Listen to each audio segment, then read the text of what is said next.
फिर से आप सभी का स्वागत है हिंदी साहित्य में। हम लोग देख रहे हैं PYQ मतलब प्रीवियस ईयर क्वेश्चन, किसका? हिंदी साहित्य UGC नेट का।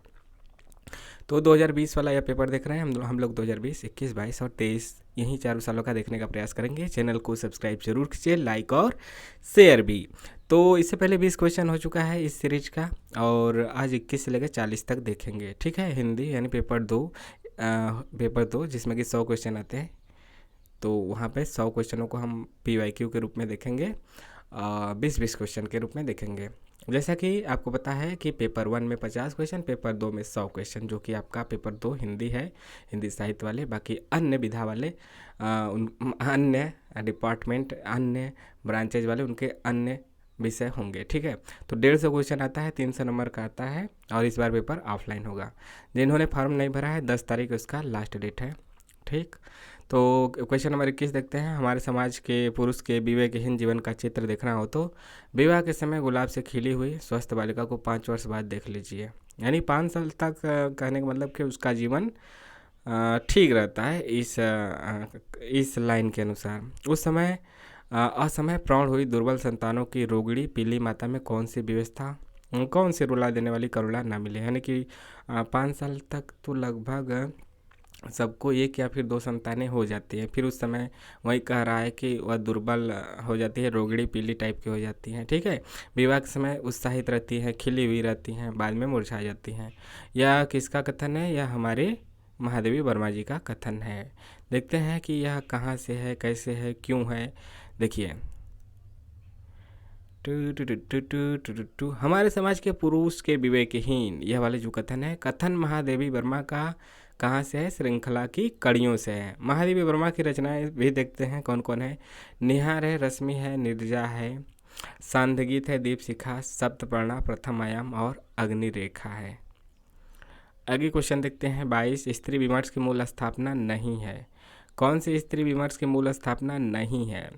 तो यहाँ पे इसका सही जवाब है ऑप्शन नंबर ए, यह नहीं है। बाकी है सतीत्व ही स्त्रीत्व है, यह स्थापना नहीं है। बल्कि मतलब क्वेश्चन के हिसाब से तो यही सही है, लेकिन जो है उसको भी देख ले। स्त्री विमर्श की मूल स्थापना है, उनमें से तीनों है।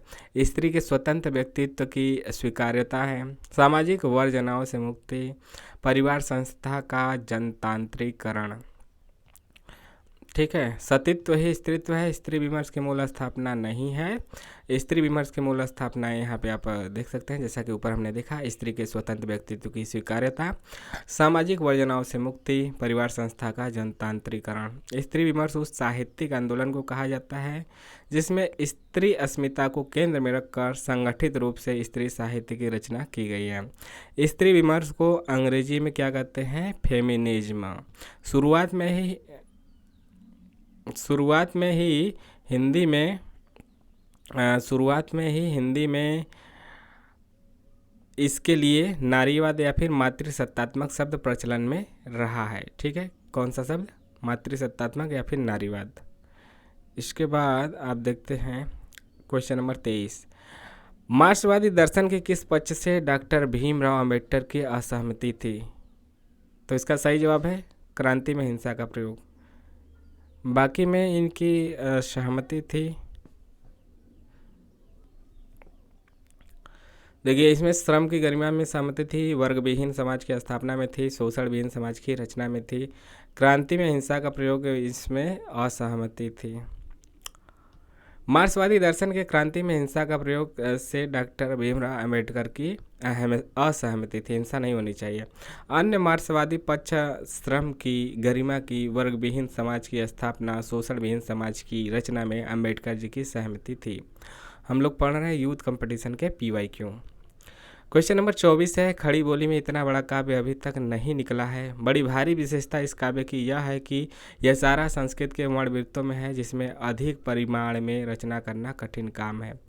आचार्य रामचंद्र शुक्ल ने यह मत किस ग्रंथ के लिए प्रकट किया है? तो इसका सही जवाब है प्रिय प्रवास। किसका है? अयोध्या सिंह उपाध्याय हरिऔध का। ठीक है, उसके संबंध में इन्होंने प्रकट किया है। प्रिय प्रवास के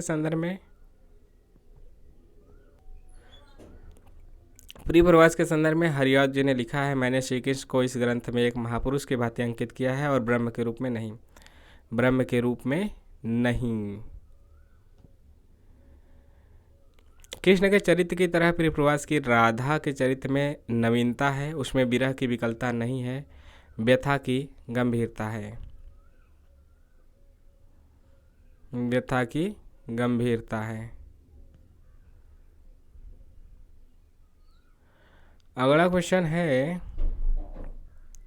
निम्नलिखित में से, यानी थोड़ा सा ब्लर है लेकिन कोई दिक्कत की बात नहीं है। क्वेश्चन नंबर 25 है यहाँ पे।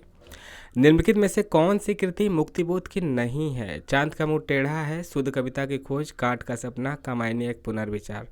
तो चांद का मुंह टेढ़ा है, काट का सपना और कामायनी एक पुनर्विचार तो है, कौन सा नहीं है? ऑप्शन नंबर बी, शुद्ध कविता की खोज नहीं है।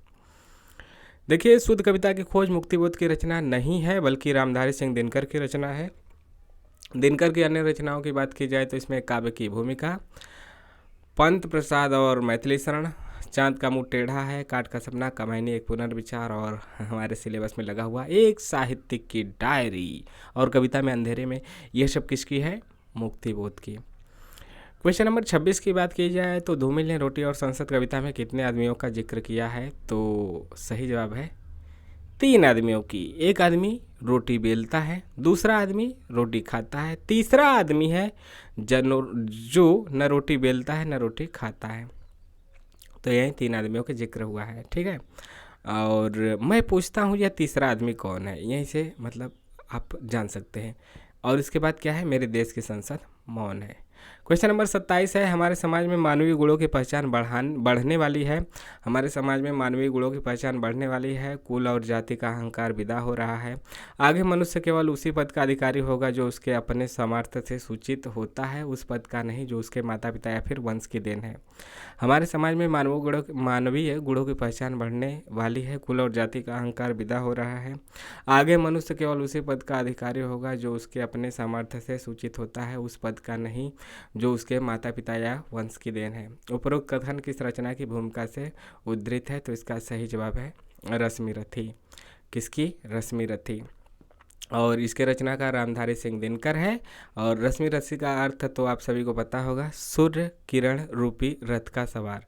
रश्मिरथी, रश्मि का मतलब ये होता है सूर्य का किरण, और रश्मि रूपी सूर्य किरण रूपी रथ का सवार। यह खंड काव्य है, यह एक खंड काव्य है, 1952 में प्रकाशित हुआ था और इसमें 7 सर्ग हैं।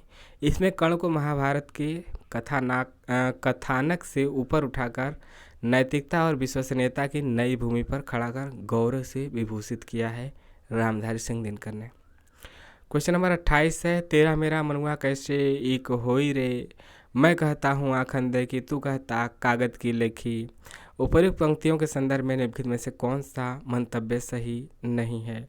तो इसका सही जवाब है बाह्य आडंबर की प्रतिष्ठा। तो कौन सा कथन सही नहीं है? तो बाह्य आडंबर की प्रतिष्ठा सही नहीं है।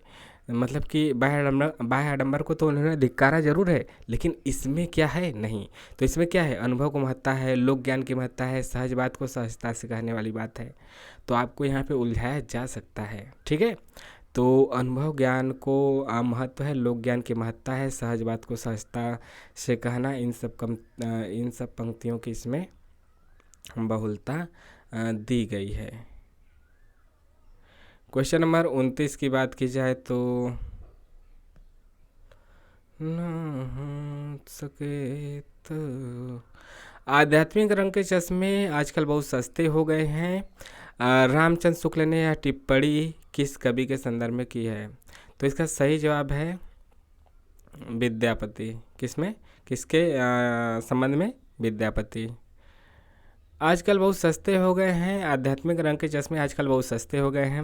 ये बहुत मतलब कॉमन है, ये कई बार पूछा जा चुका है और कॉमन है, सभी लोगों ने सुना होगा, ज़्यादातर जो भी इससे पहले एक बार पढ़े होंगे।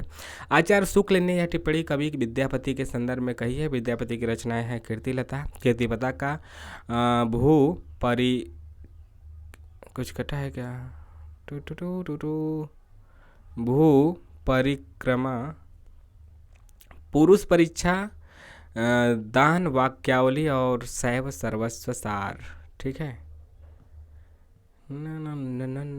अगला क्वेश्चन है क्वेश्चन नंबर 30।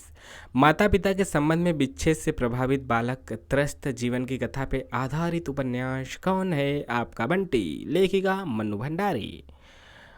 ठीक, ये तो आप पकड़ ही लिए होंगे। आपका बंटी उपन्यास की लेखिका मन्नू भंडारी हैं। थोड़ा बहुत इधर कट रहा होगा तो कोई दिक्कत की बात नहीं है, हम उसको बता दे रहे हैं। कोई ये नहीं कि अरे सर ये खराब है वो खराब है, ऐसा मतलब हो जाता है थोड़ा बहुत मानवीय त्रुटि। फिर भी हम प्रयास करते हैं कि ऐसा ना हो। 1 इंच मुस्कान लेखक मतलब 1 इंच जो मुस्कान है आपका बंटी अ, अ, आपका बंटी लिखा गया है मनु भंडारी के द्वारा। 1 इंच मुस्कान जो है यह राजेंद्र यादव यानी मनु भंडारी के पति और राजेंद्र यादव दोनों ने मिलकर लिखा है, तो इसीलिए दोनों का नाम है। बेघर उपन्यास की लेखिका ममता कालिया है और अनुगूज की गीतांजलि श्री। गीतांजलि श्री, हाँ वहीं रेत की समाधि वाले जिनको मिला है अंतर्राष्ट्रीय बुकर पुरस्कार हाल ही में मतलब 1 साल पहले। क्वेश्चन नंबर 31 है लक्ष्मी दासीन। लक्ष्मी दासीन निम्नलिखित में से किस उपन्यास के पात्र हैं? तो इसका सही जवाब है मैलाचल। मैलाचल कब का है? 1954 का। लेखक कौन है? फणीश्वरनाथ रेणु।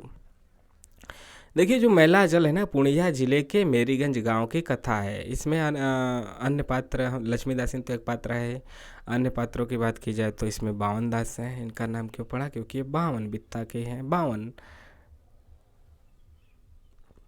बित्ता नहीं, 52 इंच। 52 बित्ता भी तो बहुत हो जाएगा तो इसीलिए इनका मतलब छोटे हैं। बालदेव हैं, कालीचरण है, राम खिलावन है, रामदास, सेवादास, राम कृपाल दास, कमली, डॉक्टर, तहसीलदार इत्यादि हैं। जबकि पढ़ती परी कथा की बात की जाए तो इनके मतलब अन्य उपन्यास, पढ़ती परी कथा 1957 की है, मैलाचल 1954, पढ़ती परी कथा 1957, जुलूस 1965, कितने चौराहे 1966। अगला क्वेश्चन 32 है गोदान उपन्यास का होरी राम अवध प्रांत के किस गांव का रहने वाला किसान था? पूछा गया, इंपॉर्टेंट है। तो बेल्लारी। होरी कहाँ का था? होरी राम मतलब वही होरी धनिया थी ना, तो होरी कहाँ का था? बेल्लारी का था। देखिए बेल्लारी का रहने वाला था, अवध प्रांत का क्षेत्र था, उसी के जीवन पे था। 1936 की रचना, लेखक महा उपन्यास सम्राट मुंशी प्रेमचंद। बाकी राहिम मासूम रजा के उपन्यास आधा गांव है 1966 का, और यह गाजीपुर जिले के गंगोली गांव के सैयद मुसलमानों की इसमें कथा है आधा गांव में। पढ़ सकते हैं यदि पढ़ना चाहें, इंटरेस्टेड होते या। श्रीलाल से पहले तो नेट के सिलेबस में लगे हुए रचनाओं को ही पढ़िए। श्रीलाल शुक्ल का राग दरबारी पढ़िए 1968 का। इसमें शिवपालगंज के जिंदगी का यथार्थ चित्रण है। प्रेमचंद के उपन्यास रंगभूमि जो कि 1925 का है, इसमें बनारस के पांडेपुर नामक स्थान का वर्णन है। पांडेपुर आपने सुना है ना, पांडेपुर चौराहा, तो वहीं का वर्णन है रंगभूमि में। वहीं का मतलब कि वहाँ पे ज़्यादा फोकस है, उसका वर्णन हुआ है।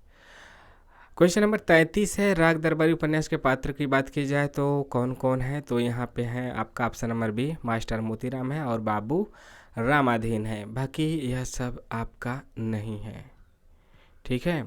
और मास्टर मोतीराम और बाबू रामाधीन है। इस उपन्यास के अन्य पात्रों की बात की जाए तो वैद्य जी हैं, रंगनाथ भी हैं, रंगनाथ थोड़ा सा कट गया है, रूपन बाबू हैं, दरोगा जी हैं, जोगनाथ है, शनिचरा है, खन्ना मास्टर हैं, पहलवान है। राग दरबारी 1968 उपन्यास के लेखक श्रीलाल शुक्ल है। इस उपन्यास में शिवपालगंज की गांव का चित्रण है। शिवपालगंज कितना हुआ? 33 पे पहुंच गए। क्वेश्चन नंबर 34 क्या है कि प्रथम विश्व युद्ध पे आधारित रचित कहानी कौन है? क्वेश्चन कठिन लग रहा है? नहीं, सरल है। तो उसने कहा था, और यह किसका है? 1915 की रचना है, इसीलिए तो कहा गया कि उसी समय तो हुआ था प्रथम विश्व युद्ध, तो उसी के पृष्ठभूमि पर रचित कहानी है। सरस्वती पत्रिका में यह प्रकाशित हुआ था। प्रथम विश्व युद्ध की पृष्ठभूमि पर लिखी गई प्रेम संवेदना की कहानी है। लहना सिंह है ना इसी में, और यह भी याद रखें कि यह फ्लैशबैक शैली में लिखी गई है, और हिंदी में इसी को पूर्व दीप्ति कहते हैं, ठीक है। हिंदी की पहली कहानी है, फ्लैशबैक शैली में लिखी गई, यानी कि पूर्व दीप्ति शैली में। इसके लेखक चंद्रधर शर्मा गुलेरी हैं। इनकी अन्य कहानियों की बात की जाए तो बुद्धू का कांटा और सुखमय जीवन है। क्वेश्चन नंबर 35 है मानव प्रवृत्तियों अथवा मानव विकारों को पात्र के रूप में उपस्थित कर नाटकीय द्वंद्व की सृष्टि करने वाला जयशंकर प्रसाद का नाटक कौन सा है? तो यह कौन सा है? कामना है। मानव प्रवृत्तियों अथवा मानव विकारों को पात्र के रूप में उपस्थित कर नाटकीय द्वंद्व की सृष्टि करने वाला जयशंकर प्रसाद का नाटक कामना है। कामना 1927 का है। नाटक संस्कृत के प्रबोध चंद्रोदय की भांति अन्योपदेशिक नाटक है। इसमें भावनाओं को नाटकीय पात्रों का रूप दिया गया है। क्वेश्चन नंबर 36 है। इतिहास के गड़े मुर्दे उखाड़ने का काम इस युग के साहित्य में वांछनीय नहीं है। अपने किस नाटक की भूमिका में लक्ष्मी नारायण मिश्र ने जयशंकर प्रसाद के ऐतिहासिक सांस्कृतिक नाटकों की प्रतिक्रिया में यह बात कही है? तो इसका सही जवाब है सन्यासी में। किसमें? किस नाटक में? सन्यासी में। देखिए, इतिहास के गड़े मुर्दे उखाड़ने का काम इस युग के साहित्य में वांछनीय नहीं है। सन्यासी 1930 की इनकी रचना है और नाटक की भूमिका में लक्ष्मी नारायण मिश्र ने, सन्यासी इन्हीं का, लक्ष्मी नारायण मिश्र का, जयशंकर प्रसाद के ऐतिहासिक सांस्कृतिक नाटकों की प्रतिक्रिया में यह बात कही है। मुक्ति का रहस्य 1932 का है। सिंदूर की होली 1934 का लक्ष्मी नारायण मिश्र है और यह नेट के सिलेबस में भी है। तो इसका सन जरूर याद रखें, बाकी भूल जाएं तो चलेगा, यह ना भूलना चाहिए। राजयोग 1933 का है और यह सभी नाटक लक्ष्मी नारायण मिश्र जी के हैं। क्वेश्चन नंबर 37 की बात की जाए तो नारी का आकर्षण पुरुष को पुरुष बनाता है तो उसका अपकर्षण उसे गौतम बुद्ध बना देता है। ये संवाद अंश किस नाटक का है? तो इसका सही जवाब क्या है? लहरों के राजहंस। ठीक है, लहरों के राजहंस है। तो लहरों के राजहंस से लिया गया है। 1963 का यह एक ऐतिहासिक नाटक है। किसके द्वारा लिखा गया? मोहन राकेश। अश्वघोष, और यह भी याद रखें कि अश्वघोष के महाकाव्य सौंदरानंद के आधार पर की गई है इसकी रचना, लहरों के राजहंस की, अश्वघोष के सौंदरानंद के आधार पर। आषाढ़ का एक दिन 1958 का है। ध्रुव स्वामिनी 1933 का। स्कंदगुप्त 1928 का। स्कंदगुप्त 1928, ध्रुव स्वामिनी 1933, आषाढ़ का एक दिन 1958। क्वेश्चन नंबर 38 है। अभिजात्य वर्गीय परिवार की कठोर अनुशासनबद्धता के जुल्म और विद्रोह तथा मशीनी जिंदगी से मुक्ति का चित्रण निम्नलिखित में से किस नाटक की विषय वस्तु है? तो इसका सही जवाब है अंजू दीदी। यह आपके सिलेबस में लगा हुआ है। ठीक है, अंजू दीदी को जरूर पढ़िएगा। वहाँ से आपको यदि पॉजिटिव चीज़ भी मिलेगी तो निगेटिव भी मिलेगी कि हमें मशीन की तरह बिल्कुल नहीं हो जाना है। अंजू दीदी कब की रचना है? 1955 की। और क्या है इसमें? मशीनी जिंदगी, जुल्म विद्रोह, मशीनी जिंदगी, अनुशासनबद्धता, इन्हीं सब से जुड़ी हुई नाटक है, उपेंद्र नाथ अस्क का। बाकी देखते हैं कैद, उड़ान, अलग अलग रास्ते 1954 का है। यह भी क्या है? उपेंद्र नाथ अस्क के नाटक है। क्वेश्चन नंबर 39 है। क्या बोलूं क्या याद करूं हरिवंश राय बच्चन की आत्मकथा श्रृंखला का कौन सा भाग है? सभी भाग याद रखिए, क्रम से लगाने के लिए भी आता भी है। तो यह पहला ही भाग है। 4 भाग हैं, चारों भागों को जरूर देखिएगा सन सहित। तो क्या भूलूं क्या याद करूं जो इनकी आत्मकथा पहला भाग है 1969, 1970 में नीड़ का निर्माण, फिर 1978 में बसेरे से दूर, और चौथा है, तीसरा आपका बसेरे से दूर 1978, चौथा है 1985 में 10 द्वार से सोपान तक। यानी 69, 70, 78 और 85 इसी क्रम में है, पहला, दूसरा, तीसरा, चौथा, 69, 70, 78, 85। क्या भूलूं क्या याद करूं? नीड़ का निर्माण, फिर बसेरे से दूर, 10 द्वार से सोपान तक। क्वेश्चन नंबर 40 आज का आखिरी क्वेश्चन। मुक्तिबोध की आत्मकथा कृति के लेखक कौन है? तो सही जवाब है विष्णुचंद शर्मा। मुक्तिबोध की आत्मकथा कृति के लेखक विष्णुचंद शर्मा है। यह जीवनी विधा की रचना है। क्या है? यह जीवनी विधा की रचना है। आत्मकथा तो कोई अपना लिखता है, दूसरे का लिखेंगे तो जीवनी हो जाएगा, भले ही आपकी आत्मकथा नाम रहे उस रचना का।